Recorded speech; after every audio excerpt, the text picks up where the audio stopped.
కాంగ్రెస్ ప్రభుత్వంలో కొందరు బ్యూరోక్రాట్లు అధికార పార్టీ సేవల్లో తరించిపోతున్నారన్న విమర్శలు వెల్లువెత్తుతున్నాయి. పాలక నేతలను మించిపోయి అత్యుత్సాహం ప్రదర్శిస్తున్నారని జనం మండిపడుతున్నారు. కొందరు ఐఏఎస్లు అఖిల భారత కాంగ్రెస్ సేవల అధికారులుగా మారి పాలకులు ఏది చెప్పినా దానికి అయ్యా ఎస్ అంటున్నారని జనం విమర్శిస్తున్నారు.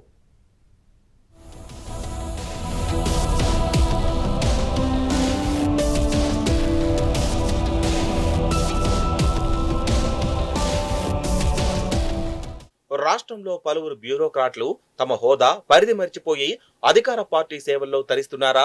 అఖిల భారత సర్వీస్ అధికారులు కాస్త అఖిల భారత కాంగ్రెస్ సేవల అధికారులుగా మారిపోయారా? రోజు బాస్ బిగ్ బ్రదర్ సేవల్లో తరిస్తున్నారా? ప్రస్తుత రాష్ట్రంలో జరుగుతున్న పరిణామాలను చూస్తే అవుననే సమాధానం వస్తుంది. హస్తం పార్టీ నేతలను మించి కాంగ్రెస్ ఎజెండా మోస్తూ ఇష్టారాజ్యంగా మాట్లాడుతున్న ఉదంతాలు వెలుగులోకి వస్తున్నాయి. బహిరంగ సభల్లో వేదికలెక్కితే నీళ్లు తాగినంత సులువుగా అబద్ధాలు చెప్తున్నారనే విమర్శలు వెల్లువెత్తుతున్నాయి.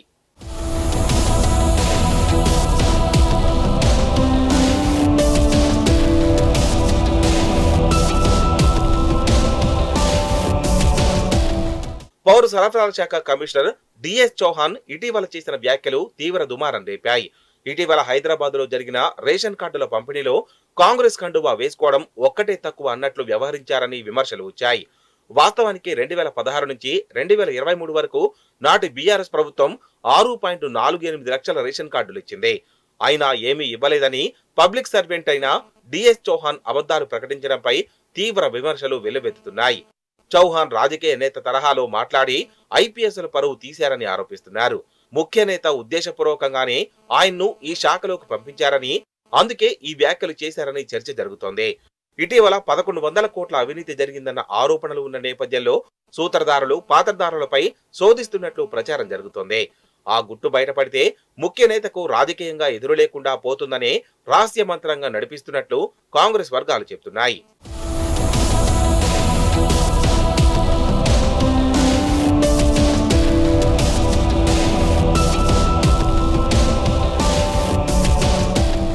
Sircilla collector Sandeep Kumar zoo BRS జెండా చూసినా, కేటీఆర్ బొమ్మ చూసినా శివాలెత్తిపోతున్నారనే ఫిర్యాదులున్నాయి. గతంలో సిరిసిల్ల పట్టణంలోని బతుకమ్మ ఘాట్ సమీపంలో బత్తుల శ్రీనివాస్ అనే వ్యక్తి అభిమానంతో టీ స్టాల్ పై కేటీఆర్ ఫ్లెక్సీ పెట్టుకున్నారు. దీన్ని చూసిన జూ వెంటనే టీ స్టాల్ మూసివేయించాలని మున్సిపల్ శాఖకు ఆదేశాలిచ్చి తొలగించారని స్థానికులు ఆరోపిస్తున్నారు. సిరిసిల్లలో ముఖ్య నేతకు షాడోగా పనిచేస్తూ అధికార దుర్వినియోగం చేస్తున్నారని మండిపడుతున్నారు. బీఆర్ఎస్ నేతలను టార్గెట్ చేస్తూ అక్రమ కేసులతో వేధింపులకు గురి చేస్తున్నారని గులాబీ నేతలు అప్పట్లో సీఎస్ కు ఫిర్యాదు కూడా చేశారు. ఓ కేసులో జూ దురుసు ప్రవర్తనతో కోర్టుకు క్షమాపణ కూడా చెప్పినట్లు ప్రజలు చర్చించుకుంటున్నారు.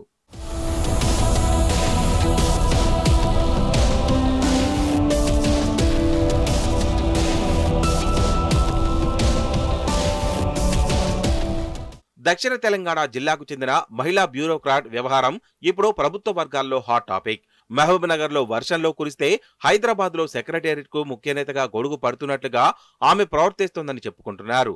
ఇలా ఎందుకు చేస్తున్నారని అడిగితే తమ ప్రాంతం నుంచి కాక ముఖ్య నేత అయినా ఆ ఒక్కరిని రక్షించుకోవద్దా అని ఎదురు ప్రశ్నిస్తున్నారట. ఓ కీలక మంత్రి కార్యదర్శి పైన భారీగా ఆరోపణలున్నాయి. బిల్లు చెల్లింపు విషయంలో సామాన్య దిగువ శ్రేణి కాంట్రాక్టర్లను కడకంట కూడా చూడడం లేదనే ఫిర్యాదులు వెల్లువెత్తుతున్నాయి. సీఎంఓ నుంచి ప్రతి రూపాయిని మానిటరింగ్ చేస్తున్నట్లు గుసగుసలు వినిపిస్తున్నాయి. కోటి వ్యవహారం కూడా ముఖ్య నేత కనుసన్నల్లోనే జరుగుతున్నట్లు ప్రచారం జరుగుతోంది.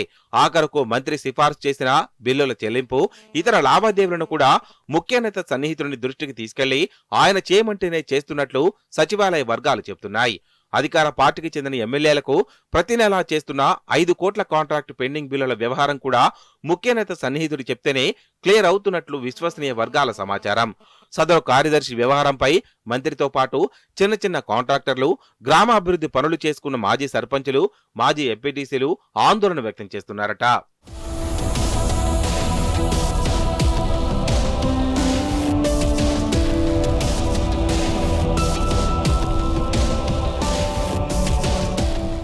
వీరే కాకుండా మరో 3 సీనియర్ ఐఏఎస్లు కూడా పట్టపగ్గాలు లేకుండా వ్యవహరిస్తున్నారనే ఫిర్యాదులు వెల్లువెత్తుతున్నాయి. ఇటీవల హైదరాబాద్ లో జరిగిన అంతర్జాతీయ ఈవెంట్ వివాదాస్పదంగా మారడానికి సీనియర్ ఐఏఎస్ అధికారి కారణమనే ఆరోపణలున్నాయి. ముఖ్య నేత అడుగులకు మడుగులు ఒత్తుతున్నారనే ఫిర్యాదులు వస్తున్నాయి. మరో ఐఏఎస్ అధికారి ఏకంగా ఓ మంత్రి ఇంటి గుమాస్తాగా మారిపోయాడని ప్రచారం జరుగుతోంది.